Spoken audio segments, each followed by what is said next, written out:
الفاتحة إلى أشرف الأنبياء والمرسلين وعلى آله الطيبين الطاهرين.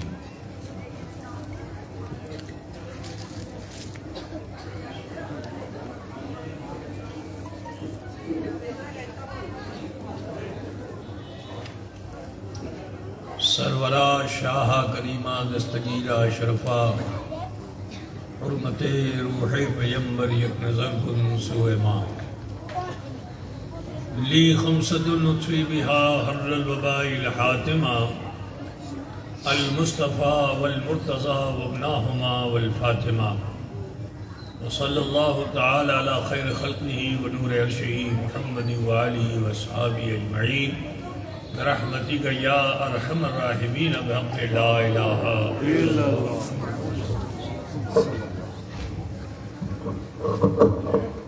ادھر بلاؤ ٹائٹ کرو اس کو.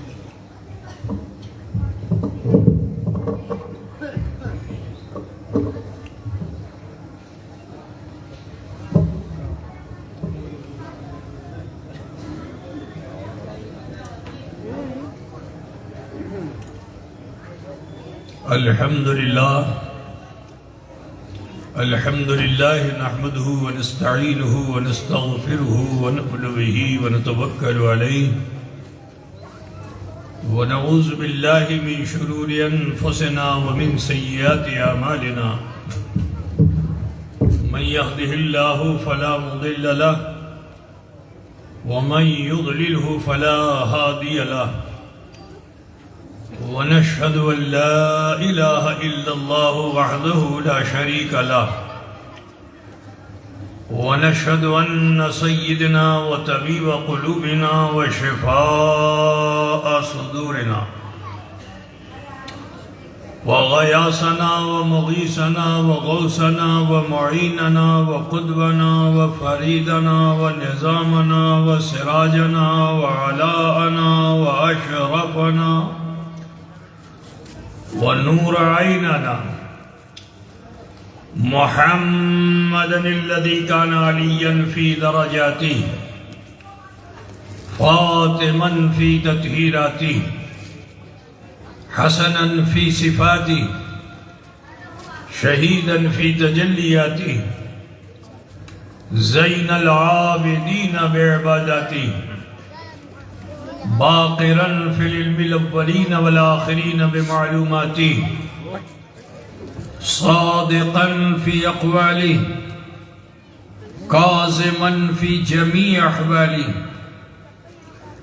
متمكنا في مقام الرضا جوادا كفه عند العطاء هاديا إلى سبيل النجاة عسكريا مع الغزاة مهدين على طريق اليقين غياث المستغيثين صلوات الله تعالى عليه وعليهم أجمعين. أما بعد فأعوذ بالله من الشيطان الرجيم بسم الله الرحمن الرحيم. قل إن كنتم تحبون الله فاتبعوني يحببكم الله ويغفر لكم ذنوبكم والله غفور رحيم. صدق الله مولانا العظيم وبلغنا رسوله النبي الأمي الكريم ونحن على ذلك لمن الشاهدين والشاكرين والحمد لله رب العالمين.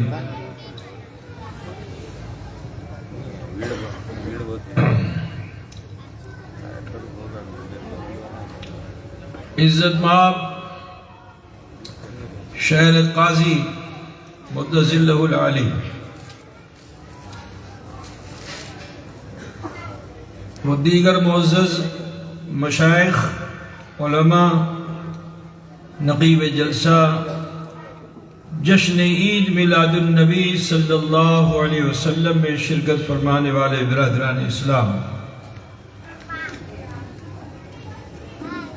سماعت فرمانے والی خواتین اسلام، عزیز بچوں، نوجوان ساتھیوں، عقیدت و خلوص کے ساتھ آئیے ہم اور آپ مل کر اپنے آقا و مولا سید عالم نور مجسم جناب محمد رسول اللہ صلی اللہ تعالی علیہ وآلہ وسلم کی بارگاہ بے کس پناہ میں جھوم کر ہدیے درود پاک پیش فرمانے. اللہم صلی علی سیدنا مولانا محمد وعلی آل سیدنا مولانا محمد وبارک وسلم. صلاة و سلاما علیک یا رسول اللہ، صلاة و سلاما علیک یا حبیب اللہ. آج آپ کی اس آبادی شہر میں آ کر بےحد مسرت ہو رہی ہے کہ عاشقان مصطفیٰ صلی اللہ علیہ وسلم نے مل کر جشن عید میلاد النبی صلی اللہ علیہ وسلم کو منانے کے لیے اس جلسے کا انعقاد کیا. اللہ تبارک و تعالی ہم سب کو اور ہماری نسلوں کو عاشقان رسول و عاشقان آل رسول میں شامل فرمائے.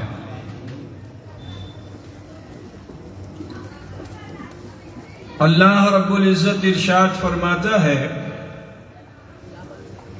قُلْ إِن كُنتُمْ تُحِبُّونَ اللَّهَ فَاتَّبِعُونِي يُحْبِبْكُمُ اللَّهُ وَيَغْفِرْ لَكُمْ ذُنُوبَكُمْ وَاللَّهُ غَفُورٌ رَحِيمٌ. اے محبوب آپ ارشاد فرما دیجئے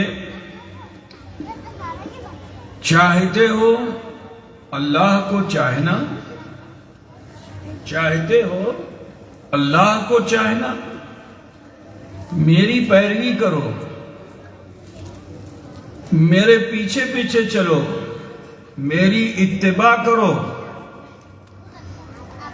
تو صرف تم چاہنے والوں میں شامل نہیں ہوگے بلکہ خدا فرما رہا ہے اللہ تمہیں کو چاہ لے گا. فَاتَّبِعُونِي يُحْبِبْكُمُ اللَّهُ، تو میری اتباع کرو اللہ تمہیں چاہ لے گا. اب درجہ محب پہ نہیں، اللہ تمہیں محبوب بنا لے گا. اور پھر اس چاہت کا صلہ کیا ہے؟ حضور کی پیروی کا صلہ کیا ہے؟ حضور کی محبت کا دم بھرنے کا صلہ کیا ہے؟ رب تعالیٰ اسی آیت کریمہ میں ارشاد فرماتا ہے وَيَغْفِرْ لَكُمْ ذُنُوبَكُمْ، کہ جب تم عاشق رسول ہو گئے ہو تو اب رب فرما رہا ہے وَيَغْفِرْ لَكُمْ ذُنُوبَكُمْ، اور اپنے گناہوں کی مغفرت طلب کرو. اللہ غفور و رحیم ہے. معلوم کیا ہوا کہ کوئی انسان پوری زندگی سجدے میں رہے اور اتباع رسول نہ کر سکے، محبت رسول کا دم نہ بھرے، تو اس کی دعا کو اللہ تعالیٰ قبول نہیں فرماتا ہے. کیونکہ دعا کے لیے صاحب دعا کا ہونا ضروری ہے. جب تک صاحب دعا نہ کرے گا اس وقت تک مقبول بارگاہ آپ کی دعا ہو نہیں سکتی. اس آیت کریمہ سے یہی ثابت ہے. آپ زندگی بھر ڈائریکٹ اللہ سے طلب کرتے رہو اللہ دے دے، اللہ دے دے، اللہ دے دے، اللہ نہیں دے گا، کیونکہ اللہ نے ایک اصول بنایا ہے. اللہ نے ہر چیز کو اصول کے ساتھ رکھا ہے. مثال کے طور پر سورج اگے گا تو وہ صبح کو ہی اگے گا، ڈوبنا ہوگا تو شام میں ہی ڈوبے گا. دنیا کا ہر نظام اللہ تعالیٰ نے سسٹم پہ رکھا ہے، اور اگر انسان سسٹم سے ہٹ کر کے کوئی کام کرے تو وہ رب کی بارگاہ میں مقبول نہیں ہے. آؤ دیکھو، میں آپ کو بتانا چاہتا ہوں کہ ہم سے پہلے اس دنیا میں اجنہ رہا کرتے تھے، اور جو جنوں کا سردار تھا جسے عزازیل کہتے ہیں، ابلیس کہتے ہیں، شیطان کہتے ہیں، یہ پہلے بڑا عابد تھا اور ایسی عبادت کرتا تھا یہ کہ اس نے زمین کے کسی حصے کو چھوڑا ہی نہیں. چپے چپے پہ اس انسان نے عبادت کی۔ ہاں یہ ضرور ہے کہ اگر آپ عبادت کرتے ہیں تو اللہ تعالیٰ آپ کو بلندی دے گا، لیکن ضروری نہیں کہ اس بلندی پہ آپ کو مقام مل جائے۔ اللہ تعالیٰ نے اس ابلیس کو، جنوں کے سردار کو اللہ تعالیٰ نے اس کی عبادت کی بنیاد پر بلندی عطا فرمائی، اور یہ زمین سے اٹھا کے رب تعالیٰ نے اسے آسمانوں میں پہنچا دیا، فرشتوں کا معلم بنا دیا۔ یہاں میں ایک بات عرض کرنا چاہتا ہوں کہ جب انسان کا پرموشن ہوتا ہے تو وہ اپنے پیچھے کے لوگوں کو چھوڑ کر آگے بڑھ جاتا ہے۔ پرموشن ہوتا ہے، مثال کے طور پر کوئی آدمی کلرک ہے، اسے ہیڈ کلرک بنا دیا جائے گا، اسے اور اوپر کا کوئی عہدہ دے دیا جائے تو وہ خوشی خوشی چلا جائے گا۔ ابلیس کو بھی جب یہ موقع ملا تو جنوں کی سرداری کو چھوڑ کر فرشتوں کا معلم بن گیا، اور ان فرشتوں کو تعلیم دینے لگا کہ جو فرشتے اللہ کے حکم سے روگردانی نہیں کرتے، وہی کام کرتے ہیں جس کو اللہ نے کرنے کا حکم دیا ہے۔ لیکن ان فرشتوں کا وہ معلم ہوا، اب جب وہاں پہنچا تو سبق دینے لگا کہ اگر اللہ کے حکم کی روگردانی کی تو یہ لعنت کا توق گردن میں ڈال دیا جائے گا، مردود کر دیا جائے گا۔ ذرا خیال کیجئے، اس سبق کو دیتے دیتے اس میں تکبر پیدا ہو گیا، سریا کی بلند کرنا شروع کر دیا کہ میں ان قدسی ملائک کا معلم ہوں۔ عزیزو، اسی درمیان اللہ تبارک و تعالی نے فرشتوں کے درمیان یہ ارشاد فرمایا کہ انی جائل فی الارض خلیفہ، میں زمین پر اپنا نائب بنانے جا رہا ہوں۔ توجہ تھوڑا ادھر رکھیے، ہوا ہو یا نہ ہو، ورنہ سو ہوا ہو جائے گا، ہے نا؟ تو ابھی ہوا کی طرف دھیان مت دیجیے، ہوا کی طرف دھیان دیجیے، ٹھیک ہے؟ تو کیا ہوا اور کیا ہو رہا ہے اس پر دھیان دیجیے، اور ہوا پہ دھیان مت دیجیے، ورنہ ساری بات ہوا ہو جائے گی اور پھر کچھ سمجھ میں آئے گا نہیں۔ ایک مرتبہ ذرا جذبہ خلوص کے ساتھ ہدیہ درود پیش فرما لیں۔ اللہم صلی علی سیدنا مولانا محمد بارک وسلم، صلاۃ و سلام علیک یا رسول اللہ۔ تو رب تعالی نے ارشاد فرمایا کہ انی جائل فی الارض خلیفہ، میں زمین پر اپنا نائب بنانے جا رہا ہوں۔ وہ فرشتے کہ جو اللہ کے حکم کی روگردانی نہیں کرتے، لیکن چند صحبت عزازیل کی ملی تو صحبت کا اثر ہوتا ہے، صحبت جس کی صحبت میں آپ ہوگے اس کا اثر ہوگا۔ وہ فرشتے جو قدسی ملائک ہیں، اللہ کے حکم سے ہی قیام، رکوع، سجود، تسبیح کرتے ہیں، لیکن جب رب نے فرمایا انی جائل فی الارض خلیفہ، میں زمین پر اپنا نائب بنانے جا رہا ہوں، تو ان فرشتوں سے اللہ نے ان فرشتوں نے اللہ سے کلام کر دیا۔ کیا کلام کیا؟ اتجلو، اے اللہ تو ایسا کیوں کرے گا؟ فیہا من یفسد ویسفک الدماء، کچھ ایسے ایسے جملے بول کر گستاخیاں لوگ کرتے ہیں جس سے ان کا ایمان چلا جاتا ہے۔ مثال کے طور پر کہتے ہیں نبی کو غیب نہیں ہے، اللہ ہی کو غیب ہے، کسی اور کو غیب نہیں، تو اللہ کی قدرت کا وہ منکر ہو گیا۔ اللہ تعالیٰ جسے چاہے اسے غیب عطا فرما دے۔ آپ مجھے بتائیے کہ جس وقت اللہ تعالیٰ نے فرمایا تھا انی جائل فی الارض خلیفہ، تو خلافت کے لیے وجود کا ہونا ضروری ہے۔ مثال کے طور پر حنیف میاں صاحب ہیں، تو اب حنیف میاں صاحب اگر کسی کو خلافت دینا چاہیں گے تو اس کے وجود کی ضرورت ہے کہ نہیں؟ اب یہ کہیں کہ نہیں میں اپنے پوتے کو خلافت دوں گا، پوتا پیدا نہیں ہوا، تو ابھی پوتے کا وجود نہیں ہوا اور یہ کہ میں اپنے پوتے کو خلافت دوں گا. تو حبیب میاں کے تعلق سے بہت سے سوال اٹھ کھڑے ہوں گے کہ وجود ہے نہیں اور خلافت کا ذکر کرتے ہیں. خلافت اسی کو دی جائے گی, ذمہ داری اسی کو دی جائے گی جو موجود ہو. جلسہ کمیٹی میں کسی انجانے انسان کو تو ذمہ داری نہیں دی جائے گی نا, جو اللہ کے غضب سے محفوظ رہتا اگر خاموش رہتا, کیونکہ یہ مستثنا ہے, یہ الگ ہے. اللہ نے فرشتوں کو حکم دیا تھا سجدہ کرنے کے لیے, یہ چپ چاپ اگر کھڑا بھی رہتا تو بچ جاتا.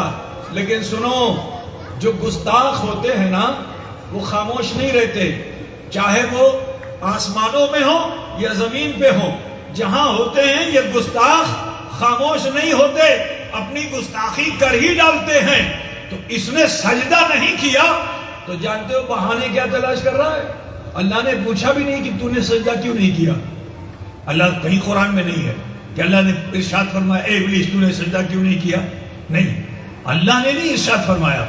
لیکن اس ابلیس نے بہانے بنانے شروع کر دیے. کیا بہانہ بنایا؟ بہانہ یہ بنایا, اے اللہ مجھے تو نے آگ سے پیدا کیا ہے, خلقتنی من نار, اے اللہ تو نے تو مجھے آگ سے پیدا کیا ہے. اور یہ آدم جو ہے تو مٹی کے ہیں, ان کی خاصیت پست ہے, میری بلند ہے, میری خاصیت بلند ہے, ان کی خاصیت پست ہے, میں کیسے ان کو سجدہ کروں. تو رب نے کیا فرمایا, ابا واستکبر وکان من الکافرین, اس نے انکار کیا, اس نے انکار کیا اور وہ کافروں میں سے تھا. اب سنو, انسان کیا ہر مخلوق کے وجود سے پہلے ہی اللہ نے تقدیر بنا دی ہے. یہ کیا کرے گا اس تقدیر میں محفوظ ہے. آپ کیا کرنے والے ہو محفوظ ہے, پہلے تقدیر ہے پھر انسان ہے. بات سمجھ رہے ہیں نا.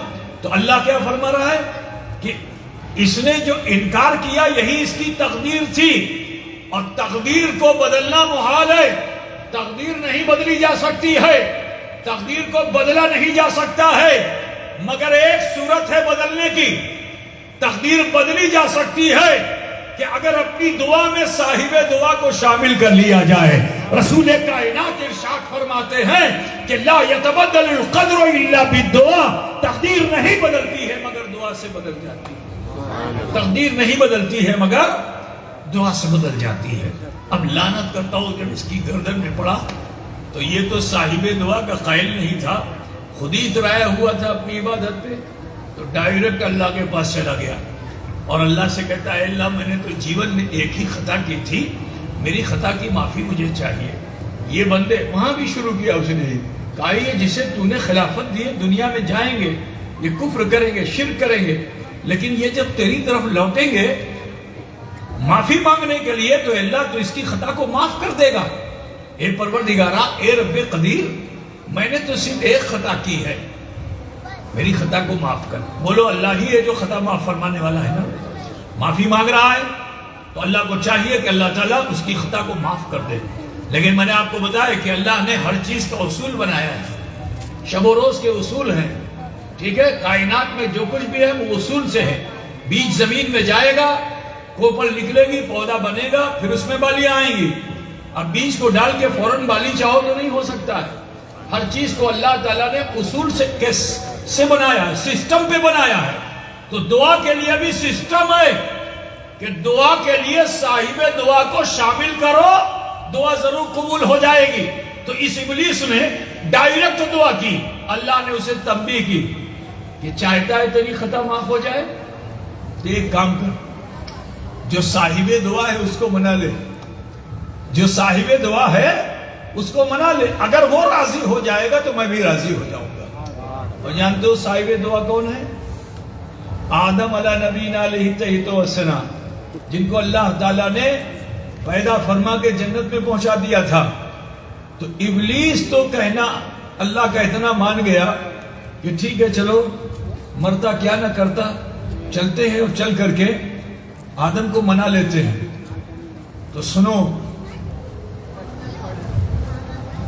حسد ایک ایسی چیز ہے جو بڑی سے بڑی نیکی کو کھا جاتی ہے. ارادہ کیا تھا جاؤں گا مناؤں گا, جنت کے دروازے تک اس کا ارادہ نیک تھا, لیکن جب دروازے جنت کو دیکھا تو حسد پیدا ہو گئی. کہا میں نے ہزاروں سال سجدے کیے, اللہ نے مجھے ایک گھر بھی نہیں دیا, ایک جھوپڑی بھی نہیں دی, اور آدم نے ایک سجدہ بھی نہیں کیا, اتنا بڑا گھر دے دیا. اسی کا نام تو حسد ہے نا, اسی کا نام حسد ہے. تو کہا اتنا بڑا گھر دے دیا, رہنے نہیں دوں گا. کہا اس میں رہنے نہیں دوں گا. برادران ملت اسلامیہ, خیال کیجئے کہ اگر صاحب دعا کو راضی کر لیتا تو راندے درگاہ نہیں ہوتا, مردود نہیں ہوتا. لیکن اس کے حسد نے اس کی یہ نیک قدم جو تھے اس کو بھی زائل کر دیے, ختم کر دیے, ہمیشہ ہمیش کے لیے مردود ہو گیا. تو پتہ کیا چلا کہ دعا کے لیے صاحب دعا کا ہونا ضروری ہے.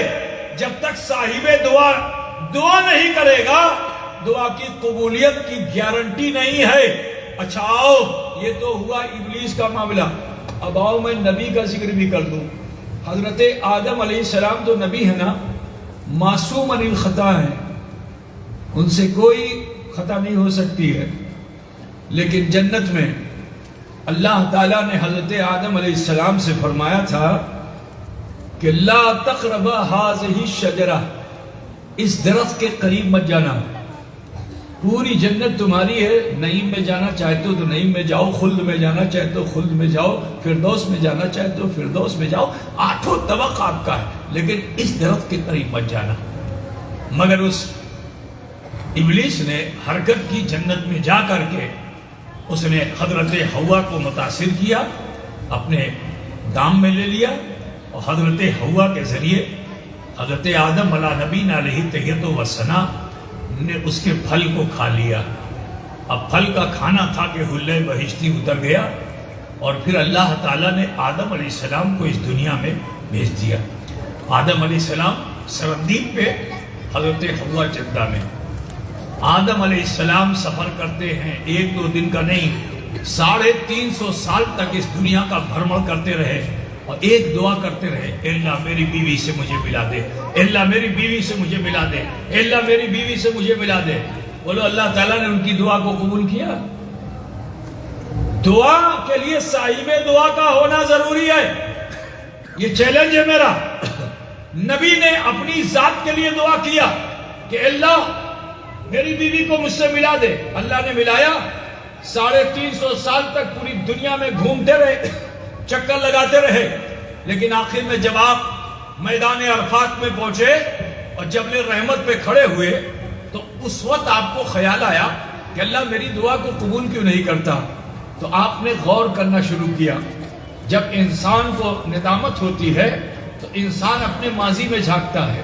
حضرت آدم نے بھی کچھ ایسا ہی کیا کہ اپنے ماضی میں جھانکنا شروع کیا.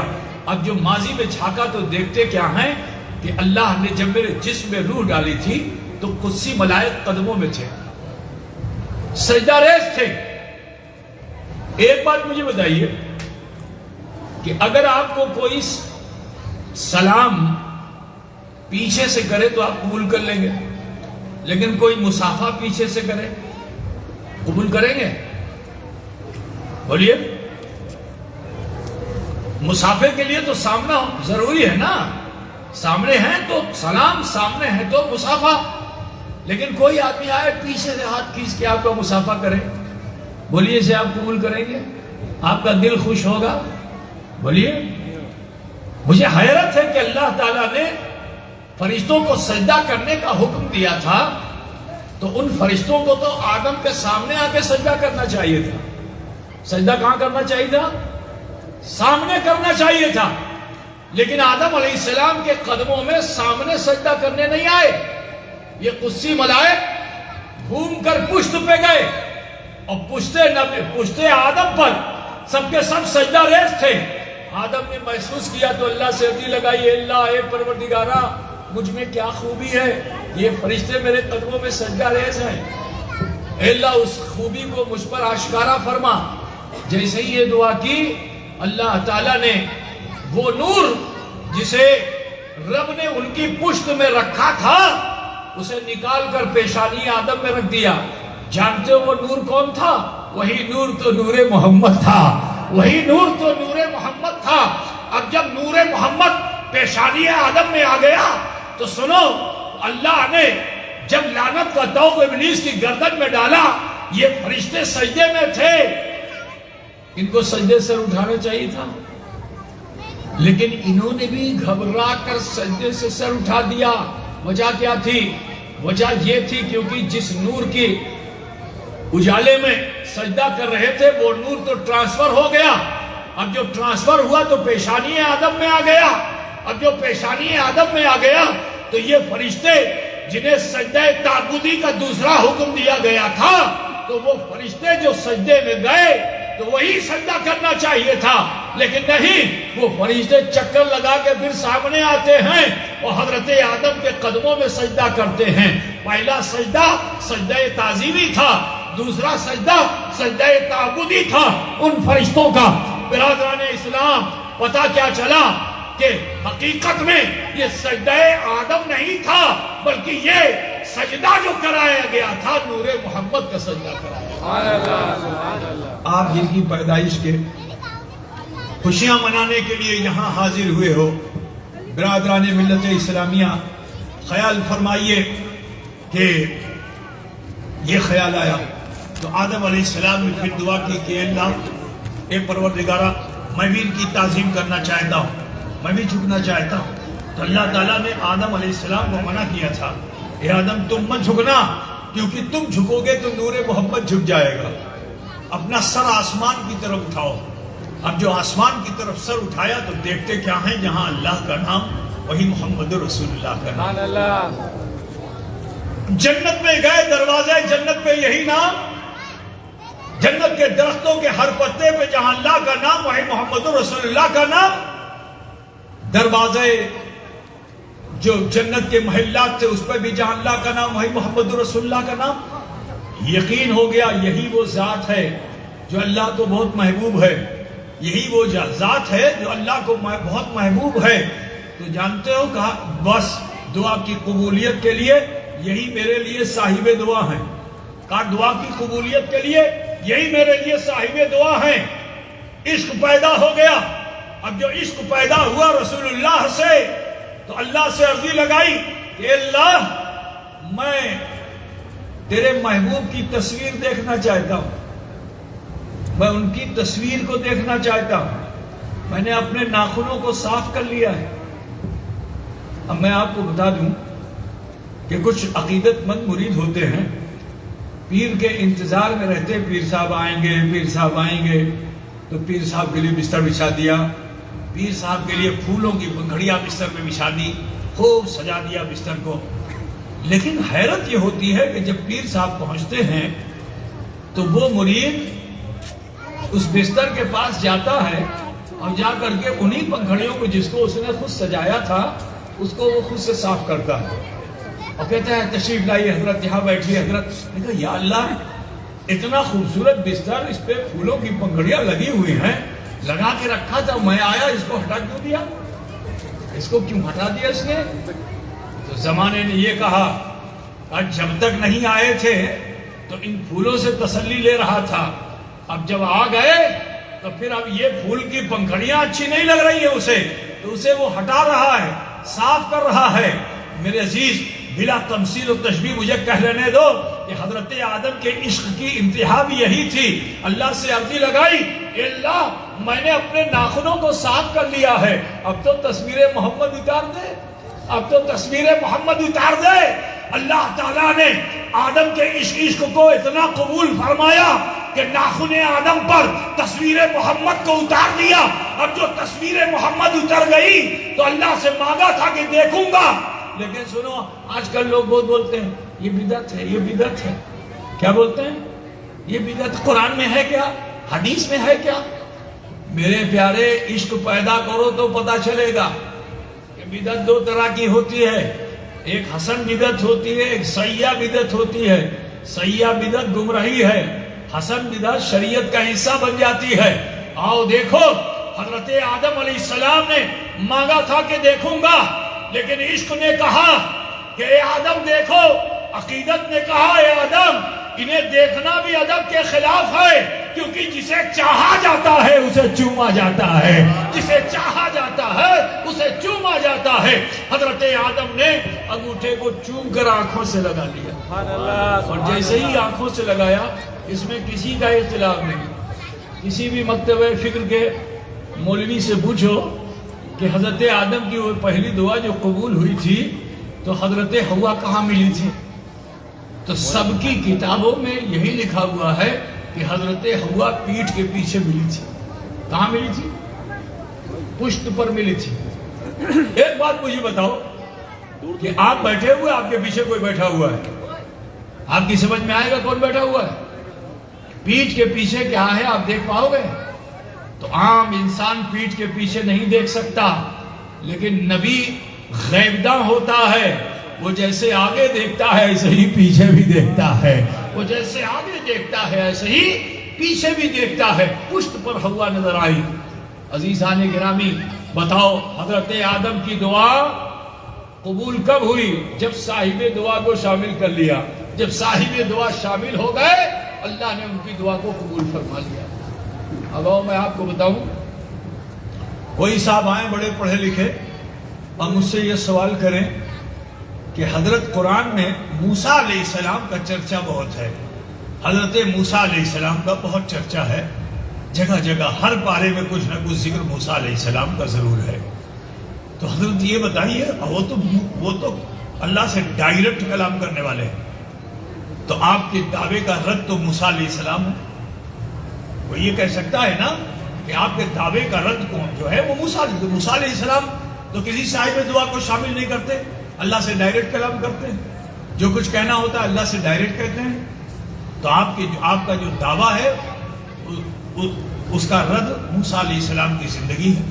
میں نے کہا اچھا کچھ بھی بتاؤ، تو اس نے کہا کہ حضرت موسیٰ علیہ السلام نے جب اسلام کی دعوت دی تو فرعون وقت نے 1-2 نہیں 70,000 جادوگروں کو جمع کیا۔ کتنے؟ 70,000 جادوگروں کو جمع کیا۔ اب وہ جادوگر بھی جو آئے تھے تو وہ بھی گھبرائے ہوئے تھے کہ موسیٰ سے کیسے مقابلہ کریں، ایک ایک کر کے جائیں کہ سب مل کے جائیں۔ تو سب نے یہ طے کیا کہ ایک ہی طرح کا طلسم سب لوگ پیش کریں، ایک ہی طرح کا جادو سب لوگ پیش کریں، تاکہ اتنا زیادہ طلسم سامنے آ جائے گا، جادو کا اثر سامنے آ جائے گا، موسیٰ گھبرا جائیں گے۔ کیا کرنا چاہیے؟ جادوگروں نے مشورہ کر لیا کہ کچھ نہیں، تمہارے پاس لاٹھی ہے، جادو سے اس کو سانپ بنا دو، تمہارے پاس رسی ہے، جادو سے اس کو سانپ بنا دو۔ تو 1-2 نہیں 70,000 سانپ جب سامنے آئیں گے مقابلے پہ تو موسیٰ گھبرا جائیں گے۔ تو ان جادوگروں نے ایسے ہی کیا، کسی کے بعد لاٹھی تھی، زمین پہ ڈالا وہ سانپ بن گیا، رسی تھی ڈالا سانپ بن گیا۔ 70,000 سانپ موسیٰ علیہ السلام کی طرف آنے لگے۔ تو حضرت موسیٰ علیہ السلام کہتے ہیں اے اللہ کیا کروں، اے اللہ کیا کروں، اے اللہ کیا کروں۔ تو قرآن پاک کو پڑھو تو پتہ چلے گا کہ اللہ رب العزت ارشاد فرماتا ہے وَمَا تِلْكَ بِيَمِينِكَ يَا مُوسَىٰ، اے موسیٰ تمہارے داہنے ہاتھ میں کیا ہے؟ ذرا خیال کیجئے۔ ایک بات میں آپ سے پوچھنا چاہتا ہوں علی راج پور کے لوگ، خدا نہ خواستہ اگر یہیں ابھی ایسے ایک سانپ آگے کھڑا ہو جائے، ہاں اپنے سر کو بڑھا پائے گا؟ ارے بولو نا یار، کچھ تو بولو۔ ایک سانپ ایسے کھڑا ہو جائے، اب اس کا حال کیا؟ قاری صاحب کیا ہوا؟ تو کیا کہے گا؟ ہے نا، قاری صاحب کی ساری شاعر صاحب کے سارے اشعار بکھر جائیں گے۔ ہوگا کہ نہیں ہوگا؟ ایک سانپ کھڑا ہو اور 70,000 سانپ کسی کے سامنے ہو تو اس کو بولنا چاہیے، تو اشارہ کرنا چاہیے نا۔ تو حضرت موسیٰ سے اللہ نے کیا فرمایا؟ وَمَا تِلْكَ بِيَمِينِكَ يَا مُوسَىٰ، اے موسیٰ تمہارے داہنے ہاتھ میں کیا ہے؟ تو حضرت موسیٰ علیہ السلام نے کیا فرمایا؟ ایسے نہیں، اشارہ نہیں کیا، بلکہ آپ کلام کو طولانی کرتے ہیں، کہتے ہیں ھذا عصایا، یہ میرا ڈنڈا ہے، یہ میری چھڑی ہے، یہ میرا عصا ہے جو زیتون کا ہے۔ زیتون پیڑ ہوتا ہے نا، جو زیتون کا ہے، اور وہ عصا بھی ٹیڑھا میڑھا ہے۔ کیسا ہے؟ ٹیڑھا میڑھا عصا ہے۔ اور صرف یہی نہیں، پھر فرماتے اللہ میں اس سے اپنی بھیڑ بکریوں کے لیے درخت سے پتے جھاڑتا ہوں۔ دیکھو کلام کی طولا، کلام اتنا، اللہ نے تو یہ سب نہیں پوچھا تھا نا، خالی یہ پوچھا تھا کیا ہے بتا دیتے، لیکن کلام کو طولا نہیں کرنا. پھر کیا کہتے ہیں کہ اے اللہ میں اس سے اور بھی دوسرے کام لیتا ہوں، اور جب مجھ کو سونا ہوتا ہے تو میں اسی کو تکیہ لگا کے سو بھی جاتا ہوں. یہ حضرت موسیٰ علیہ السلام کا کلام ہے. تو رب تعالیٰ نے حضرت موسیٰ سے ارشاد فرمایا اسی کو زمین پہ ڈال دو. جیسے ہی زمین پہ ڈالا وہ اژدہا بن گیا. اژدہے نے سارے سانپوں کو نکل لیا، جو طلسماتی سانپ، جادو کا سانپ سامنے تھا، سب کو نکل لیا. اب جب نکل لیا تو پھر موسیٰ نے پوچھا اے اللہ کیا کروں؟ تو اللہ تعالیٰ نے فرمایا کہ اژدہے کے منہ میں ہاتھ ڈال دو. اگر موسیٰ ڈرے ہوئے ہوتے سانپ سے تو منہ میں ہاتھ ڈالتے ہیں. پتہ کیا چلا کہ کوئی بھی موذی شے نبی کو ایذا نہیں پہنچا سکتی تھی. یہ 70,000 سانپ آئے تو تھے لیکن یہ موسیٰ کو تکلیف نہیں دے سکتے تھے. یہ تکلیف کسے دیتے؟ جو موسیٰ کے پیچھے حواری تھے، جو ان کے ماننے چاہنے والے پیچھے کھڑے تھے. یہ جادو کا اثر ان کے اوپر ہوتا اور وہ پریشان ہوتے. تو اب سنو، یہ جادوگر یعنی سانپ اور حواری کے درمیان موسیٰ کیا ہوئے؟ رابطہ ہوئے نا. تو حضرت موسیٰ صاحب دعا ہو گئے. اس نے کہا یہ تو ڈائریکٹ کلام. میں نے کہا نہیں، یہ ڈائریکٹ کلام نہیں، اسی کو سمجھنا ہوگا. یہ انڈائریکٹ کلام ہے کہ حضرت موسیٰ علیہ نبینا علیہ تحت و ثنا ان جادوگروں اور حواریوں کے درمیان وسیلہ بن گئے، اور انہوں نے اللہ کی بارگاہ میں دعا کی، صاحب دعا ہوئے، جس کے اثر سے وہ طلسماتی سانپ کا اثر ختم ہو گیا. ورنہ حضرت موسیٰ اژدہے کے منہ میں ہاتھ نہیں ڈالتے. اور یہاں ایک بات اور بھی بتا دوں، جادو اور معجزے میں فرق ہوتا ہے. جادو نگاہوں کا دھوکہ ہوتا ہے اور معجزہ حقیقت ہے. اگر سانپ جو اژدہا بنا تھا تو اللہ یہ فرماتا اپنے ڈنڈے کو اٹھا لو، لیکن وہ تو معجزہ تھا. وہ سانپ جو بنا تھا وہ حقیقت میں بنا تھا. برادران ملت اسلامیہ، آؤ میں تمہیں بتاؤں، قرآن میں اور بھی بہت سے معجزے ہیں حضرت موسیٰ علیہ السلام کے، کہ حضرت موسیٰ علیہ السلام سے ان کے حواریوں نے کہا ہمیں پانی چاہیے. آپ نے پھر اللہ سے عرضی لگائی اے اللہ کیا کروں؟ اللہ نے فرمایا زمین پہ عصا کو ضرب لگاؤ. آپ نے چٹان پہ عصا کو ضرب لگایا. ضرب لگانا تھا کہ قرآن کہہ رہا 12 چشمے جاری ہو گئے. تو بتاؤ حواری اور خدا کے درمیان موسیٰ علیہ السلام صاحب دعا ہوئے کہ نہیں ہوئے؟ اور آؤ حضرت موسیٰ کی زندگی کا ایک گوشہ یہ بھی دیکھ لو کہ حضرت موسیٰ علیہ السلام میدان جنگ میں تھے، اپنے حواریوں کے ساتھ مقابلہ ہو رہا تھا. شام ہو گئی، سورج ڈوبنے لگا. تو آپ کی قوم نے کہا کہ ہمیں جان پیاری ہے، ہم اندھیرے میں نہیں لڑیں گے. موسیٰ علیہ السلام نے فرمایا ایک حملہ اور کر دو، یہ پسپا ہو جائیں گے کفار. لیکن قوم نے کہا نہ، ہم اندھیرے میں نہیں لڑیں گے. جب حضرت موسیٰ نے پھر اصرار کیا تو انہوں نے کہا کہ اچھا ٹھیک ہے، آپ ہمیں لڑانا چاہتے ہیں، اندھیرے میں روشنی کا انتظام کیجیے، ہم لڑیں گے. اب جو قوم نے ایسا کہا کہ اندھیرے میں روشنی کا انتظام کیا تو لڑیں گے، تو حضرت موسیٰ نے پھر اللہ سے عرضی لگائی اللہ کیا کروں؟ تو اللہ نے ارشاد فرمایا اپنے داہنے ہاتھ کو جیب میں رکھو. اپنے داہنے ہاتھ کو جیب میں رکھو. حضرت موسیٰ علیہ السلام نے ایسا ہی کیا، اپنے داہنے ہاتھ کو جیب میں رکھا. پھر عرضی لگائی اے اللہ کیا کروں؟ اللہ نے فرمایا ہاتھ باہر کرو. جیسے ہی ہاتھ باہر کیا پوری ہتھیلی روشن ہو گئی. اتنا اجالا، اتنی روشنی پھوٹی کہ سورج کی روشنی مان پڑ جائے. حتیٰ کہ اسی میں جنگ کی کامیابی ملی. فرعون کی اس چھوٹی سی ٹکڑی سے مقابلہ تھا. جب فرعون کو یہ پتا چلا کہ میری اس چھوٹی سی ٹکڑی کو پسپا کر دیا ہے موسیٰ نے اور ان کے حواریوں نے، تو بڑے غصے میں آ گیا. اس نے اپنے ملک کے سارے سپاہیوں کو جمع کیا، فوجیوں کو جمع کیا اور خود اس کی قیادت کی. حضرت موسیٰ کے مقابلے میں جو آیا تو حضرت موسیٰ کے حواری پیچھے ہٹنے لگے. نبی کا قدم پیچھے نہیں ہٹتا ہے، حواری پیچھے ہونے لگے. یہاں تک کہ پیچھے دریائے نیل ہے اور سامنے فرعون ہے. حضرت موسیٰ نے پھر اللہ سے عرضی لگائی کیا کروں مولا؟ تو اللہ نے فرمایا دریائے نیل میں اپنا عصا ڈال دو. عصا کا ڈالنا تھا کہ پانی دو حصے میں دیوار کی طرح کھڑا ہو گیا. بیچ سے راستہ نکل آیا. اب راستہ نکلا، موسیٰ گزرے، حواری گزرے. فرعون نے بھی دیکھا کہ راستہ تو بالکل صراط مستقیم ہے، سیدھا راستہ ہے، بالکل صراط مستقیم ہے، اسی راستے پہ چلنا چاہیے. فرعون بھی چل پڑا. جب بیچ دریا میں پہنچا تو حضرت موسیٰ سے اللہ نے فرمایا اپنے عصا کو باہر کر لو. آپ نے عصا جو باہر کیا تو فرعون غرق ہو گیا. لیکن سنو، جب وہ غرق ہو رہا تھا تو اس وقت وہ کلمہ پڑھ رہا تھا. کیا کلمہ پڑھ رہا تھا؟ قرآن کا ایک شاہد ہے کہ آمنت برب موسیٰ و ہارون، کہ میں موسیٰ اور ہارون کے رب پر ایمان لاتا ہوں. اسی کا نام تو کلمہ ہے، اسی کا نام کلمہ ہے. اس نے کلمہ پڑھا، مومن رہا. بولیے. تو آج اس زمانے میں ہر کلمہ پڑھنے والے کو آپ مومن کیسے سمجھتے ہو؟ صراط مستقیم نماز ہے، نماز پڑھنے والے کو کیا سمجھتے ہو کہ صراط مستقیم پہ ہے؟ روزہ رکھنے والا صراط مستقیم پہ ہے، حج کرنے والا صراط مستقیم پہ ہے. میرے عزیز، یہی بتانا چاہتا ہوں کہ اللہ تعالیٰ نے کیا فرمایا؟ اہدنا الصراط، اہدنا کیا ہے وہ سورہ فاتحہ میں؟ اہدنا الصراط المستقیم، اہدنا الصراط المستقیم. لیکن صراط مستقیم میں ایک پہ انعام ہے، دوسرے پہ انعام نہیں ہے. ایک پر انعام، دوسرے پہ انعام نہیں.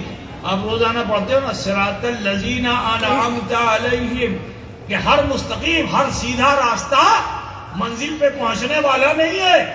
یہی بتانا چاہتا ہوں، ہر سیدھا راستہ منزل پہ پہنچنے والا نہیں ہے. وہ سیدھا راستہ جس پہ اللہ کا انعام ہے. برادران اسلام، اس سیدھے راستے پہ اگر آپ ہو تو جنت تمہاری ہے میرے عزیز. اور سیدھا راستہ وہی ہے جسے جناب محمد رسول اللہ نے ہمیں عطا فرمایا ہے.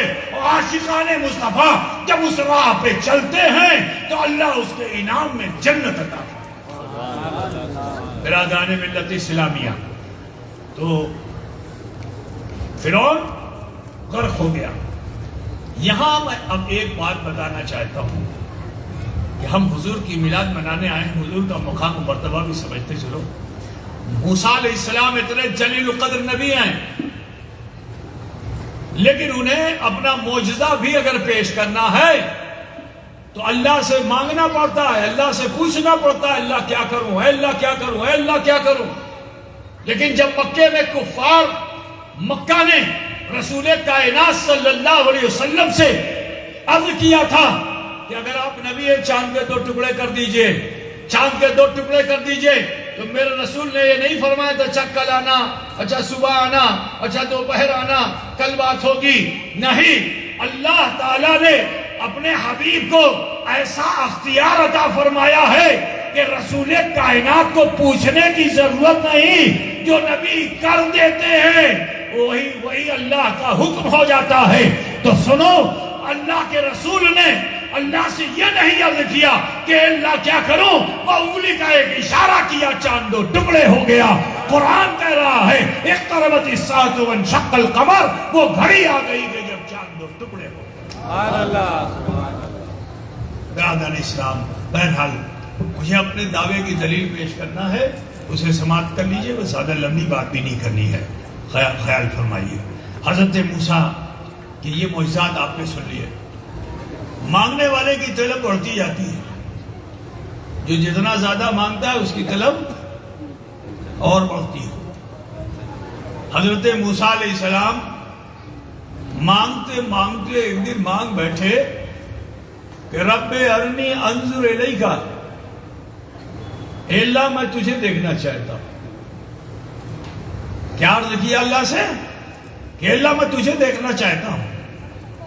تو اللہ تعالیٰ نے کیا ارشاد فرمایا؟ لن ترانی، کانٹ سی میں، تم یہ نہیں دیکھ سکتے. خاموش ہو جانا چاہیے تھا.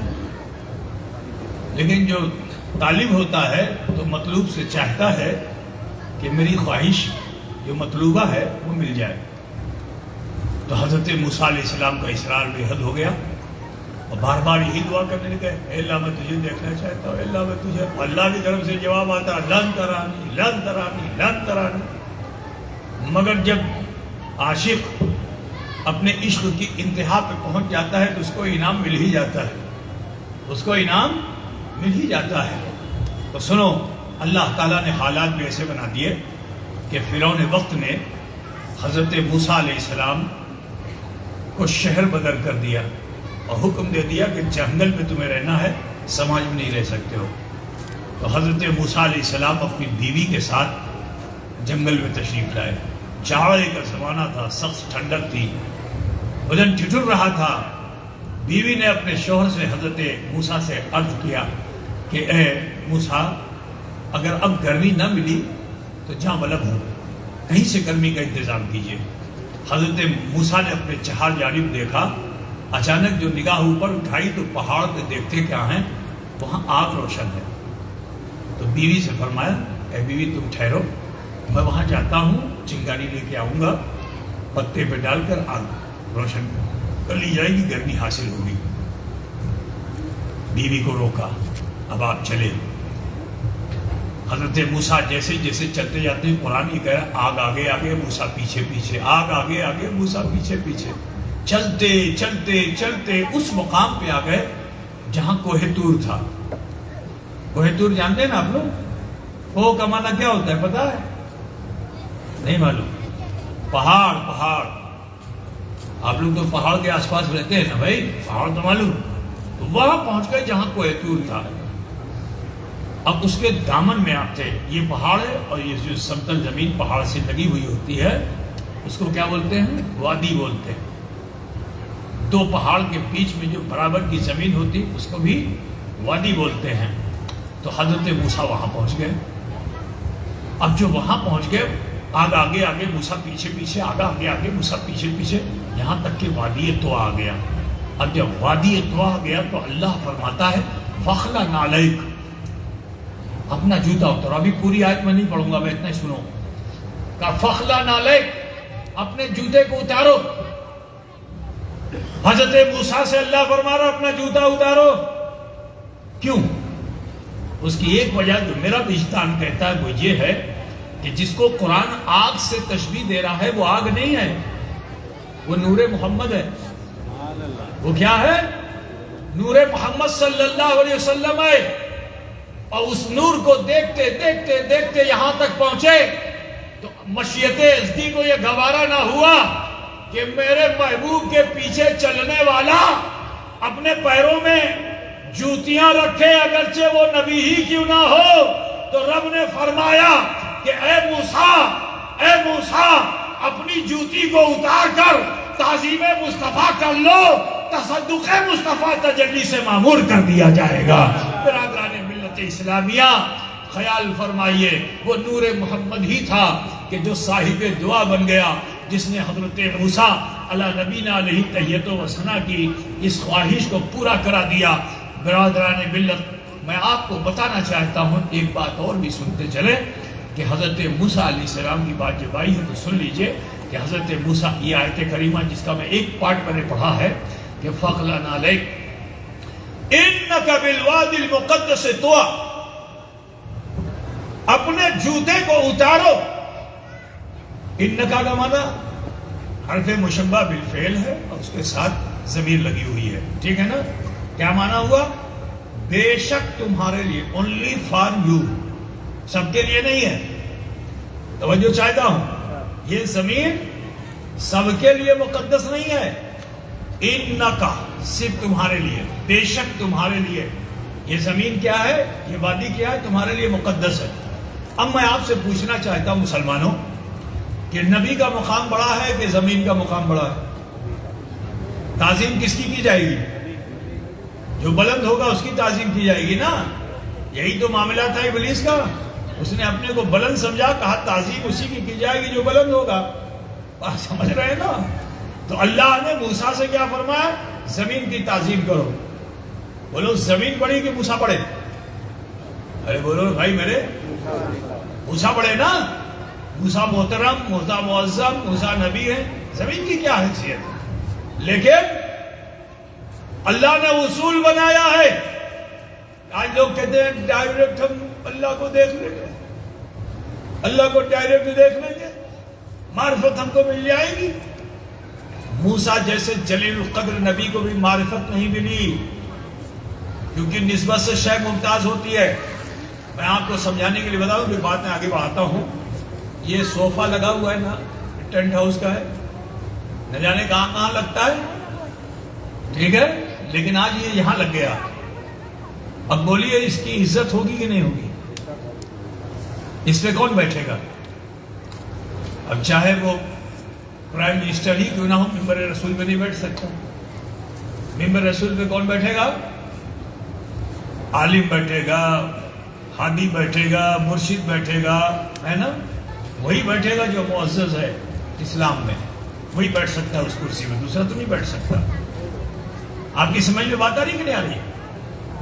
کرسی نہ جانے کہاں کی تھی، لیکن اس پر اگر ایک چھوٹا سا بچہ بھی بیٹھ جائے تو منتظمین اس کو کھینچ کے اتاریں گے. اتر اس سے. کیوں؟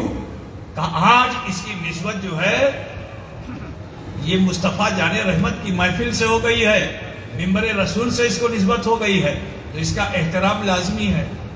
اس کا احترام لازمی ہے. بلا تمثیل و تشبیہ مجھے کہہ لینے دو کہ اللہ کو معرفت اپنی دینی تھی تو جوتا کیوں اتروایا، زمین کی تعظیم کیوں کرائی، تاکہ زمانہ یہ جان لے، وہ ڈائریکٹ والے یہ سمجھ لیں کہ ڈائریکٹ خدا نہیں ملتا، خدا کی معرفت چاہیے تو نسبت کی تعظیم کیجئے، کیونکہ یہ زمین کا تعلق کوہ طور سے ہے، اور اس کوہ طور پر میں موسیٰ کو تجلی دینے والا ہوں. ابھی تجلی دی نہیں گئی ہے، اس سے پہلے موسیٰ سے احترام کرایا، کہا اے موسیٰ زمین کا احترام کرو، کیونکہ جو نسبت والی شے کا احترام کرتا ہے اسی پر اللہ کا انعام ہوتا ہے، اسی پر اللہ کا انعام ہوتا ہے. قُلْ إِن كُنتُمْ تُحِبُّونَ اللَّهَ فَاتَّبِعُونِي يُحْبِبْكُمُ اللَّهُ وَيَغْفِرْ لَكُمْ ذُنُوبَكُمْ وَاللَّهُ غَفُورٌ رَحِيمٌ. اے محبوب آپ ارشاد فرما دیجئے کہ اگر تم چاہتے ہو کہ اللہ کو تم چاہو تو میری پیروی کرو، مجھے اپنا آئیڈیل بناؤ. جب تم میری پیروی کر لو گے تو اللہ تمہیں چاہ لے گا، پھر تم اپنے گناہوں کی مغفرت طلب کرو. اللہ غفور و رحیم ہے. برادران اسلام، ہم جن کی مولود منانے کے لیے حاضر ہوئے ہیں وہ مصطفیٰ جان رحمت صلی اللہ علیہ وسلم جو شافع یوم النشور ہیں.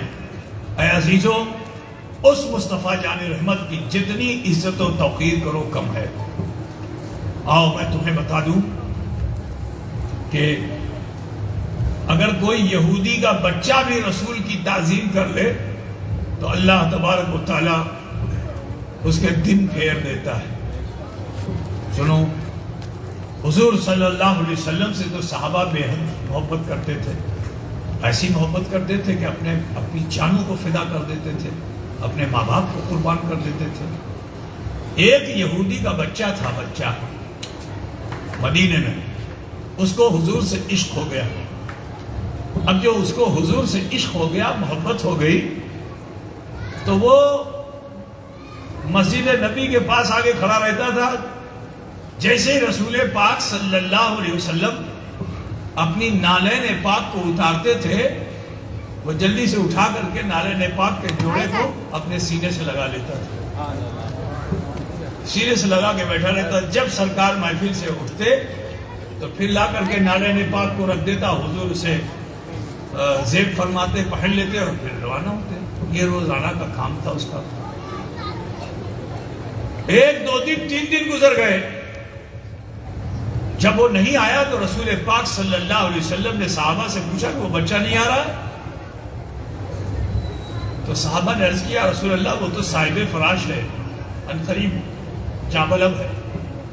حضور نے سنا جو تو آپ کی آنکھوں میں اشک آ گیا اور فرمایا کہ ہمیں اس کی عیادت کے لیے جانا چاہیے، ہمیں اس کی عیادت کے لیے جانا چاہیے.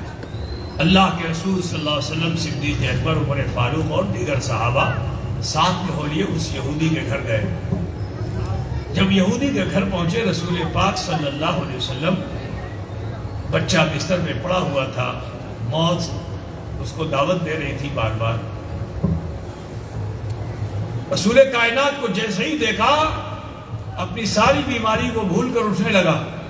میرے نبی قریب پہنچے اور پہنچ کر کے آپ نے اپنا شفقت کا ہاتھ اس کے سر پہ رکھا اور اسے پھر لٹا دیا. سرانے خود بیٹھ گئے اور اس کے سر میں سرکار اپنی انگلیوں سے کنگھی کرنے لگے.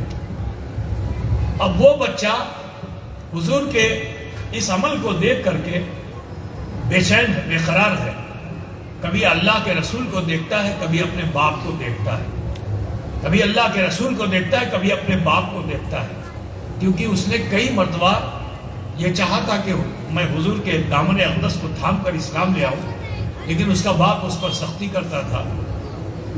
آج اس حالت میں بیٹا ہے، باپ بھی کھڑا ہوا ہے، رسول پاک اس کے سرانے بیٹھے شفقت کا ہاتھ پھیر رہے ہیں، تو جانتے ہو وہ بچہ کبھی باپ کو دیکھتا ہے، کبھی حضور کو دیکھتا ہے، کبھی باپ کو دیکھتا ہے، کبھی حضور کو دیکھتا ہے، حتیٰ کہ اس کا باپ بھی بے قرار ہو کر اپنی آنکھوں میں اشک لے کر اپنے بیٹے کے اس اشارے کو سمجھ لیا اور کہتا کیا ہے کہ اے بیٹے، ارے مجھے بار بار تکتا کیا ہے، چل تو بھی پڑھ لے کلمہ لا الہ الا اللہ محمد رسول اللہ، اور میں بھی پڑھ لیتا ہوں کلمہ لا الہ الا اللہ محمد رسول اللہ۔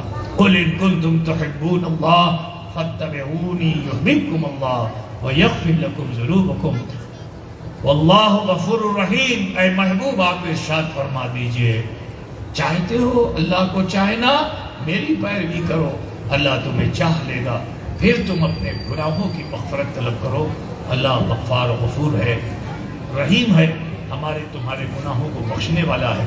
اے مسلمانوں، بات کو زیادہ لمبی نہ کر کے میں آپ کو بتانا چاہتا ہوں، یہ دنیا زیادہ دن کی نہیں ہے، طرح طرح کے نظریات کی طرف بھاگو نہیں، نبی رحمت صلی اللہ علیہ وسلم کے عشق میں سرشار ہو جاؤ اور طبیعت کی زندگی چھوڑ کر شریعت کی زندگی اختیار کر لو۔ صرف نعرے لگانے سے تم عاشق رسول نہیں کہلاؤ گے، عمل کی دنیا میں آؤ گے جب عاشق رسول کہلاؤ گے۔ میرے عزیز، آج جو ہماری ظلم حالی ہے، آج جو ہم اس سماج میں ذلیل و خوار ہو رہے ہیں، اس کی ایک وجہ یہی ہے کیونکہ ہم نے دعوے تو کیے ہیں محبت کے، مگر اس دعوے کی دلیل ہمارے پاس نہیں ہے، عمل کی دنیا میں ہم نہیں ہیں۔ لوٹو اے عزیزو، عاشق رسول بن جاؤ تو انشاءاللہ تعالیٰ تمہارے باپ داداؤں کی جو عزت تم نے کھوئی ہے، اللہ تعالیٰ پھر سے تمہیں وہ عزت لوٹا دے گا۔ اے عزیزو، قیامت بہت قریب ہے، کسی پل بھی آ سکتی ہے، اور جب آئے گی مسلمانوں تو یہ آپ سمجھ لیجئے کہ جاپان میں تھوڑی سی چھوٹی سی قیامت آ جائے تو آپ اپنے ٹیلی ویژن اور موبائل پہ دیکھ لیتے ہیں کہ کیسی قیامت آئی، پانی آیا اور تباہ کر کے رکھ دیا۔ انڈونیشیا، ملیشیا میں، انڈمان نکوبار میں آپ نے دیکھا سونامی کی لہروں کا اثر۔ یہ تو کچھ نہیں ہے، یہ کچھ نہیں ہے۔ جب قیامت آئے گی تو سنو، اذا زلزلت الارض زلزالها واخرجت الارض اثقالها وقال الانسان ما لها۔ اللہ فرماتا ہے جب ہم نے زمین کو ہلایا اور اس کے معدنیات اوپر آئی تو انسان کہتا ہے ارے یہ کیا ہو گیا۔ آج جب کہیں ایسے حادثے ہوتے ہیں، مثال تو پاکستان میں ابھی سیلاب آیا، پوری دنیا حیرت کر رہی ہے کہ ایسا بڑا سیلاب کیسے آ گیا، اتنی تباہی کیسے آ گئی۔ کچھ دیر کے لیے تو آپ سہر جاتے ہیں، لیکن اس کے بعد پھر جانوروں جیسی زندگی ہماری ہے، ہم پھر پچھلی زندگی کو بھول کر کے اور پھر اپنی عادت میں مصروف ہو جاتے ہیں۔ مسلمانوں، لوٹو اور خوف خدا پیدا کرو۔ جب قیامت آئے گی، سورہ اسرافیل پھونکا جائے گا تو اے مسلمانوں، حدیث شریف میں آیا یہ ہے کہ اس وقت بچہ اگر ماں کی گود میں دودھ پی رہا ہوگا، وہ اپنے ماں کے پستان سے منہ ہٹا بھی نہیں پائے گا، اس سے پہلے قیامت آ جائے گی۔ جب قیامت آئے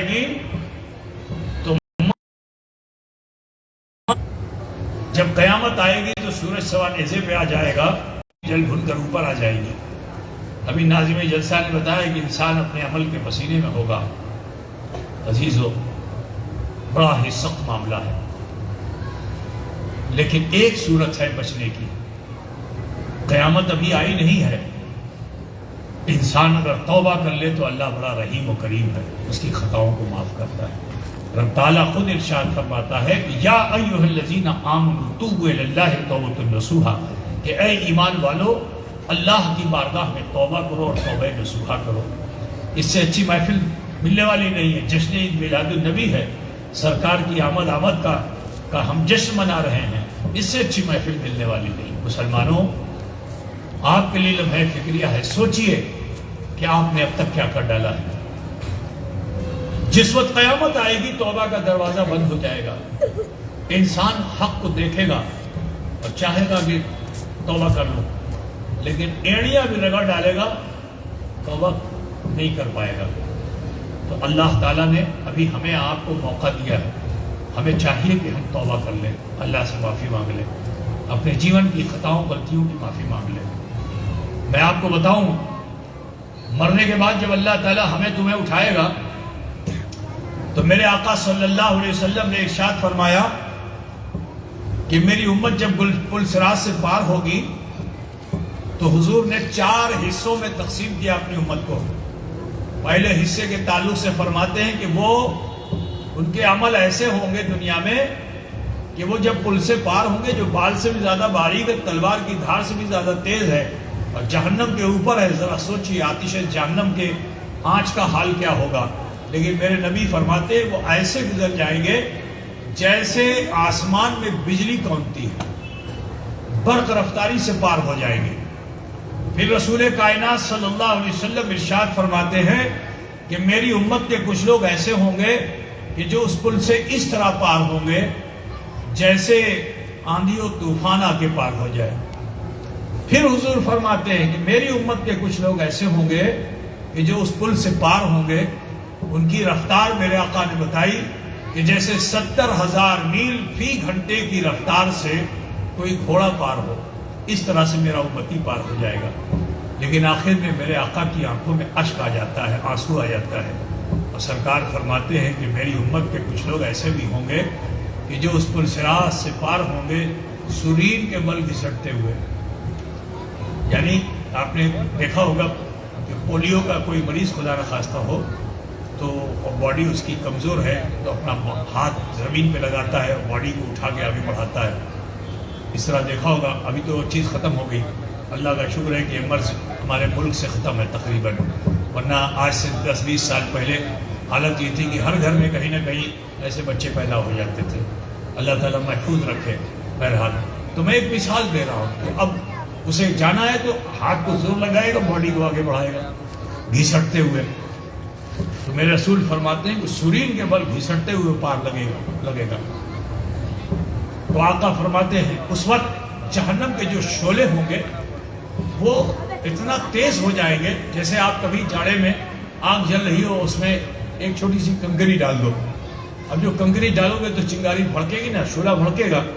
تو جب یہ گنہگار امتی گزریں گے تو جہنم کے شعلے ایسا بھڑکیں گے کہ اس گنہگار امتی کو اپنی لپک میں لے لیں گے، الیاذ باللہ۔ عزیزو، اس وقت میرے آقا صلی اللہ علیہ وسلم یہ منظر دیکھ نہ پائیں گے، اپنی امت کا سجدے میں چلے جائیں گے اور سجدے میں جا کر اللہ سے عرضی لگائیں گے، رب سلم رب سلم، اے اللہ سلامتی دے دے، اللہ سلامتی دے دے۔ اللہ تعالیٰ دیکھو صاحب دعا رسول ہے، اللہ تبارک و تعالیٰ پروردگار عالم اس گنہگار امتی کے لیے رسول پاک سے کیا فرمائے گا کہ ارفع راسک یا محمد صلی اللہ علیہ وسلم، اپنے سر کو اٹھائیے اے حبیب، اپنے سر کو اٹھائیے، اشفاعت و شفاعت جس کی آپ شفاعت فرما دیں گے اسے بخش دیا جائے گا۔ اللہ کے رسول سجدے سے سر اٹھائیں گے، اسی وقت ایک فرشتہ حاضر ہوگا، اس کے ہاتھ میں ایک نور کا پیالہ ہوگا جس میں پانی ہوگا۔ وہ فرشتہ آگے عرض کرے گا، یا رسول اللہ اسی پانی کا چھینٹا ماریے۔ تو حضرت رسول کریم صلی اللہ علیہ وسلم فرماتے ہیں کہ میں ایک مٹھی پانی لے کر جہنم کے شعلے پہ ماروں گا تو جہنم کے شعلے دب جائیں گے۔ تو میں فرشتے سے ارشاد فرماؤں گا کہ فرشتے یہ بتاؤ اس پانی میں تاثیر کیسی تھی کہ جہنم کے شعلے دب گئے۔ تو فرشتہ عرض کرے گا، یا رسول اللہ، یا حبیب اللہ، یہ کوئی اور پانی نہیں ہے، آپ کی امت کی آنکھوں سے نکلا ہوا آنسو ہے، جنہوں نے دنیا میں خوف خدا حاصل کر لیا تھا، اللہ سے ڈر گئے تھے، خوف حاصل کر لیا تھا، اور پروردگار عالم کی بارگاہ میں اپنے چھوٹے بڑے گناہوں کی معافی مانگی تھی، راتوں کو اٹھ کر اپنے رب کو مناتے تھے اور اپنی آنکھوں سے اشک باری کرتے تھے۔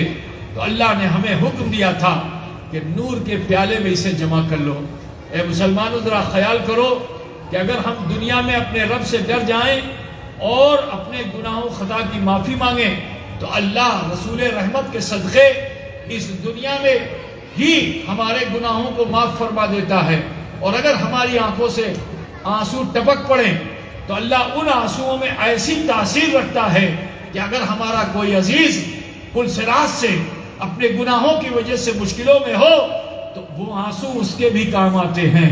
برادران اسلام، آؤ اسی طرح کی ایک حدیث کا مفہوم آپ کے سامنے اور بھی رکھ دوں کہ میدان محشر میں، سنیے، میدان محشر میں رسول کائنات صلی اللہ علیہ وسلم جس کی شفاعت فرمائیں گے وہ بخش دیا جائے گا، گنہگار سے گنہگار امتی کی شفاعت۔ لیکن ایک جماعت ایسی ہوگی مسلمانوں، سنیں گے بھائی آپ لوگ؟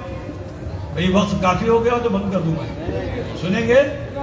ایک جماعت ایسی ہوگی جس نے دنیا میں کوئی نیک کام کیے نہیں ہوگا، صرف کلمہ گو ہے، صرف اس نے کلمہ پڑھا، نماز نہیں پڑھی، روزہ نہیں رکھا، حج نہیں کیا، زکوٰۃ نہیں دیا، برائیاں کی، بہت الٹے سیدھے کام کیے دنیا میں،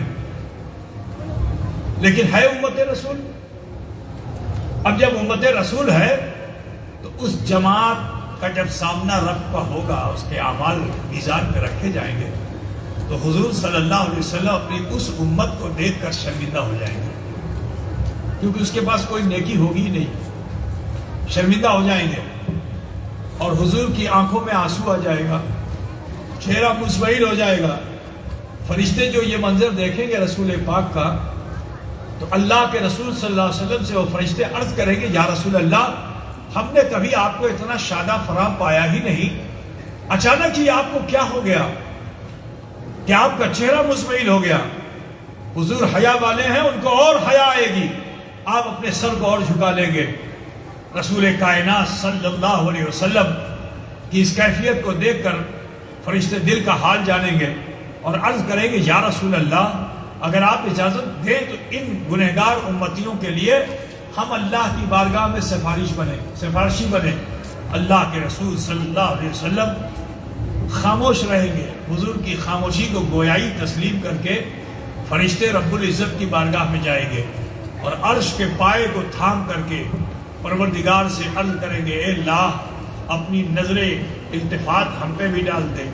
اے مولا، تیرے حکم پہ ہم نے تسبیح کیے، تحلیل کیے، اے مولا ہم نے رکوع سجود قیام کیے، تو نے ہمیں حکم دیا تھا تو دنیا میں گئے تھے تیرے بندوں کے پاس، اور تیرے ان عاصی پرمعاصی بندوں کے آنسوؤں کو ہم نے جمع کیا تھا جنہوں نے استغفار کیا تھا، اور تو نے ان کے گناہوں کو معاف فرما دیا تھا۔ اے اللہ، اپنی نظر رحمت ہم پہ ڈال دے۔ اللہ تعالیٰ ان فرشتوں سے ارشاد فرمائے گا کہ اے فرشتوں، بتاؤ تمہاری حاجت کیا ہے؟ تو وہ فرشتے عرض کریں گے، یا رب العالمین، آپ کے حکم پہ ہم نے یہ عمل کیے، ان آنسوؤں کو جمع کیا، آج انہی آنسوؤں کو تیری بارگاہ میں ہم وسیلے کے طور پر پیش کرتے ہیں۔ اے پروردگارہ، جسے تو نے سزا دی ہے یہ انہی کے رشتہ داروں کے آنسو ہیں، مولا تو نے تو انہیں بخش دیا دنیا میں، اور یہ ان کے رشتہ دار ہیں جسے تو سزا دے رہا ہے۔ اے اللہ، ان آنسوؤں کے بدلے ان گنہگار امتیوں کو معاف فرما دے۔ تو رحمت حق بہانہ بھی جویت ارشاد باری تعالیٰ ہوگا کہ اے فرشتے عذاب، جہنم کی زنجیریں کاٹ دو، میری رحمت یہ گوارا نہیں کرتی کہ میرا کوئی بندہ دنیا میں میرے خوف میں اپنے گناہ و خطا کا احساس کر کے مجھ سے معافی مانگے اور اس کے آنسو میری بارگاہ میں وسیلے کے طور پر پیش کیے جائیں، میں اسے مسترد کر دوں۔ نہیں، ان آنسوؤں کے بدلے میں نے ان گنہگار بندوں کو معاف فرما دیا۔ ذرا خیال فرمائیے، جن کی تم میلاد منانے آئے ہو، جنہیں یاد کرنے آئے ہو مسلمانوں، ان کے مقام و مرتبے کو سمجھو، وہ رؤوف مصطفیٰ ہیں، وہ رحیم مصطفیٰ ہیں۔ ایک اور حدیث کا مفہوم سماعت کیجئے کہ جب اللہ تعالیٰ حساب و کتاب فرما دے گا، جنتی کو جنت دے دے گا، دوزخی کو دوزخ دے دے گا، حساب کتاب تو ہو گیا نا، پھر اس کے بعد اللہ تعالیٰ اپنے نیکوکار بندوں کو، انبیاء کو، مرسلین کو جمع فرمائے گا۔